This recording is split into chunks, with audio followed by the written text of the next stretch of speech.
ओम नमो आदेश। तो सभी प्रेमी भक्तजनों, आज के वीडियो का टॉपिक है कि जो अक्षेत्रपाल होते हैं उनको होली पर भोग लगाना क्यों जरूरी है, उनकी शक्ति क्या है और वह पूरा साल आपकी कैसे रक्षा करते हैं। तो इस संबंधित यह वीडियो है। इसमें मैं आपको पूरी पूरी जानकारी दूंगा कि अक्षेत्रपाल को होली के समय भोग देना क्यों जरूरी है। तो सबसे पहले हम जान लेते हैं अक्षेत्रपाल होते कौन है। अक्षेत्रपाल आपके गांव के रक्षक होते हैं। एक मुखिया होते हैं, एक अधिकारी होते हैं। अक्षेत्रपाल का पद भगवान शिव ने तंत्र के माध्यम से जब स्थापना की गणराज्यों की, तो अक्षेत्रपाल का पद बनाया गया। प्रत्येक गांव का एक अक्षेत्रपाल होता है। वह अक्षेत्रपाल उस पूरे गांव की रक्षा करता है। वह उसका मुखिया होता है। जो कुछ निर्णय लेना होता है अक्षेत्रपाल लेता है। कौन शक्ति आएगी, कौन शक्ति जाएगी, यह सब अक्षेत्रपाल निर्णय लेता है। अब अक्षेत्रपाल होते कौन है। अक्षेत्रपाल जो है वह जिस समय यह गांव बसे थे, तो उस समय से यह पद बदलता चला आ रहा है। मुक्ति हो जाती है, नए व्यक्ति को पद मिल जाता है। यानी कि जैसे जो लोग सेना में रहे हो, वीर थे और शहीद हो जाते हैं सेना में, वह अपने गांव के अक्षेत्रपाल के पद पर तैनात हो जाते हैं। पहले भी जब युद्ध होते थे, भारत का इतिहास युद्धों से भरा पड़ा है, तो तब भी जो वीर लोग मारे जाते थे उनके थान बना दिए जाते थे, स्थान बना दिए जाते थे। उनको स्थान देवता भी कहा जाता है। अक्षेत्रपाल के भारत में अलग अलग नाम हैं। जैसे आप पूर्व की तरफ जाएंगे, बिहार, पूर्वांचल, नेपाल की तरफ आप जाएंगे, तो वहां इन्हें डी बाबा कहा जाता है। आप थोड़ा मध्य की तरफ आएंगे तो इन्हें भूमिया देव कहा जाता है, भूमिया बाबा कहा जाता है। थोड़ा और पश्चिम की तरफ आएंगे तो इन्हें नगर खेड़ा, दादा खेड़ा, दादा भैया, इस नाम से जाना जाता है। थोड़ा आप दक्षिण की तरफ जाएंगे तो भैरव के नाम से भी जाना जाता है और स्थान देवता के नाम से भी जाना जाता है। तो इनके नाम अलग अलग है, लेकिन पद वही है, कार्य वही है, शक्ति वही है। अब होली पर इनको क्यों कराया जाता है भोग, इसका हम बता देते हैं।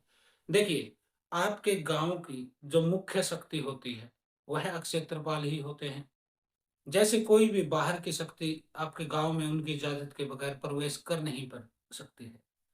बॉर्डर पर ही वो उसको रोक लेते हैं।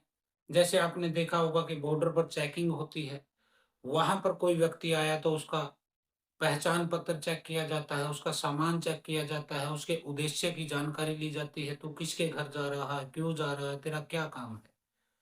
वैसे ही अक्षेत्रपाल किसी भी शक्ति को रोक लेते हैं आपके अक्षेत्र के बॉर्डर पर, आपके स्थान के बॉर्डर पर। यदि अक्षेत्रपाल को आप होली, दिवाली पर, साल में दो समय ऐसे होते हैं जिस पर इन देवताओं को भोग देना जरूरी होता है। होली पर यदि आप भोग देते हैं तो क्या होता है, अक्षेत्रपाल आपकी तरफ प्रसन्न हो जाते हैं। फिर यदि आपके ऊपर कोई तंत्र क्रिया करवाना चाहता है, कोई शक्ति को बाहर से भेजना चाहता है, तो अक्षेत्रपाल उस शक्ति को वहीं रोक देते हैं और पूछते हैं कि तुझे किसके घर जाना है, क्या करने जाना है। यदि वह आपका बुरा करने आ रही है शक्ति, तो अक्षेत्रपाल उसे रोक देते हैं, वापिस भेज देते हैं। क्योंकि अक्षेत्रपाल को अधिकार है कि किसको उसके क्षेत्र में आना है, किसको नहीं आना है। दूसरा, यदि आप होली और दिवाली पर इनको भोग नहीं देते हैं, तो यह आपसे अप्रसन्न हो जाते हैं, तटस्थ हो जाते हैं। जैसे कोई बच्चा, कोई लड़का अपने माँ बाप की नहीं मानता है और बार बार वह गलतियां करता है, तो एक दिन माँ बाप कह देते हैं कि भाई हमें नहीं पता, तुझे जो करना है कर, जहां मरना है मर, हमें तेरे से कोई लेना देना नहीं। वैसे ही अक्षेत्रपाल को यदि आप होली और दिवाली पर भोग नहीं देते हैं, तो वह भी सोच लेता है कि तू तो नालायक है, तेरे जैसी संतान का कोई लाभ नहीं है, तो मुझे कोई लेना देना नहीं है। वह तटस्थ हो जाते हैं, यानी कि साइड हो जाते हैं। फिर कोई भी शक्ति आपके ऊपर आए, बुरी शक्ति, तो वह रोकते नहीं। दूसरा, यदि आपने कोई भक्ति की है, पूजा की है, साधना की, और उसकी कोई शक्ति आपको फल देने के लिए आए, आपको सिद्धि देने के लिए आए, तब भी अक्षेत्रपाल उसको रोक देते हैं और कहते हैं कि यह तो व्यक्ति मेरा ही नहीं हुआ, मैं इसका अक्षेत्रपाल हूं। फिर यह आपका क्या होगा। ऐसे में वह शुद्ध शक्ति को भी वापस लौटा देते हैं। आपको 2 नुकसान उठाने पड़े। पहला, बुरी शक्ति को वो रोकते नहीं, वह सीधा आपके ऊपर अटैक करेगी। दूसरा, अच्छी शक्ति को वह घुसने नहीं देंगे जो आपकी मदद करेगी, क्योंकि वह आपसे रुष्ट होते हैं। और अक्षेत्रपाल को शिव के आशीर्वाद से, वरदान से यह पूर्ण अधिकार है कि कौन शक्ति उसके क्षेत्र में आ सकती है, कौन नहीं जा सकती है। 2 चीजें। तीसरा, उस अक्षेत्र के भीतर जितने भी भूत प्रेत है, जितने भी ब्रह्म है, जितने भी चौकी है, चौगान है, शमशान है, सब अक्षेत्रपाल के कंट्रोल में रहते हैं। यदि आप इनको प्रसन्न कर लेते हैं, तो आपकी 90% समस्याएँ तो वैसे ही हल हो जाती हैं, क्योंकि अक्षेत्रपाल आपके ऊपर प्रसन्न होंगे, तो वह कभी भी आपका बुरा नहीं होने देंगे और आपका अच्छा होने देंगे खाली। आपका जो रोज़गार है, मान लीजिए उस क्षेत्र में है आपका रोज़गार, आप खेती करते हैं, पशुपालन है, कोई दुकान है, आप खुद का कोई काम करते हैं। यदि क्षेत्रपाल आपकी तरफ अच्छी दृष्टि है, तो फिर आपके काम में अड़चन नहीं आती है। और यदि क्षेत्रपाल की दृष्टि आपकी तरफ खराब है, गलत है, नाराज़ हैं, तो फिर वह आपका कोई काम बनने भी नहीं देते हैं। जब भी कोई शादी होती है घर में, तो अक्षेत्रपाल के धाम पर जाया जाता है। घुड़चढ़ी निकलती है लड़के की, तो अक्षेत्रपाल के धाम पे धोख मार के निकला जाता है। जब भी संतान होती है, तब भी अक्षेत्रपाल के धाम पर प्रसाद चढ़ाया जाता है। किसी के घर में पशु ने बच्चा जन्मा है, तो उसका पहला दूध अक्षेत्रपाल के ऊपर चढ़ाया जाता है। अब आपको करना क्या है, वह सुन लीजिए। इनका होली को भोग क्या देना है। इनको कोई ज़्यादा बड़े भोग की विशेष की ज़रूरत नहीं होती है। आपको खाली एक घी का दीपक ले लेना है। एक घी का दीपक लीजिए, उसमें 2 लौंग, 2 मिश्री के दाने छोड़ दीजिए। 1 चुटकी उसमें कुमकुम छोड़ दीजिए। खाली एक तो ये दीपक लेके जाना है, एक आपको हल्दी ले जानी है तिलक करने के लिए। और अक्षेत्रपाल को तिलक अंगूठे से किया जाता है, क्योंकि जो वीर होते हैं, उनको अंगूठे से तिलक किया जाता है। शिष्य को भी अंगूठे से किया जाता है। तो अक्षेत्रपाल को अंगूठे से आप तिलक करेंगे उनके स्थान के ऊपर। तो यह करना है आपको। तिलक आपने कर दिया, स्वास्तिक बना दीजिए उस पे, ओम बना दीजिए हल्दी से। यह आप कीजिए, आपने कर दिया। इनके स्थान पर कच्ची लस्सी से धोया जाता है। कच्ची लस्सी का मतलब, एक लोटा जल लीजिए, उसमें 2-4 चम्मच दूध का छोड़ लीजिए पानी में। उसमें 2-4 दाने चीनी के छोड़ दीजिए, 2-4 दाने चावल के छोड़ दीजिए।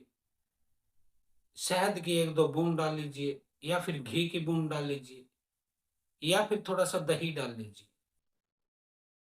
इस जल को, इस कच्ची लस्सी को ले जाकर आपके उनके चबूतरे को धो देना है, थोड़ा-सा उनके स्थान पर छिड़क देना है जल को। तो स्नान हो गया।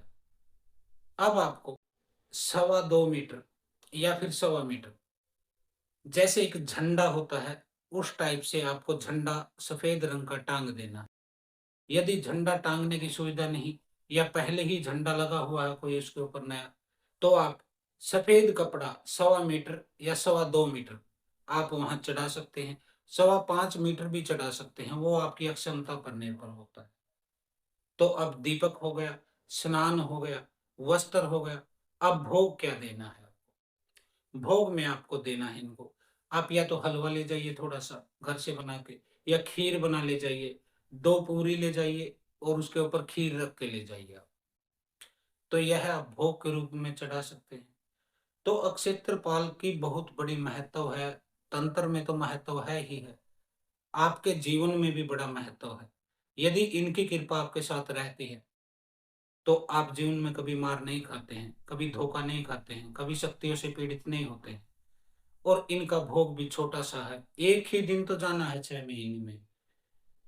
होली दिवाली पर संभालना जरूरी होता है लोकल शक्तियों को।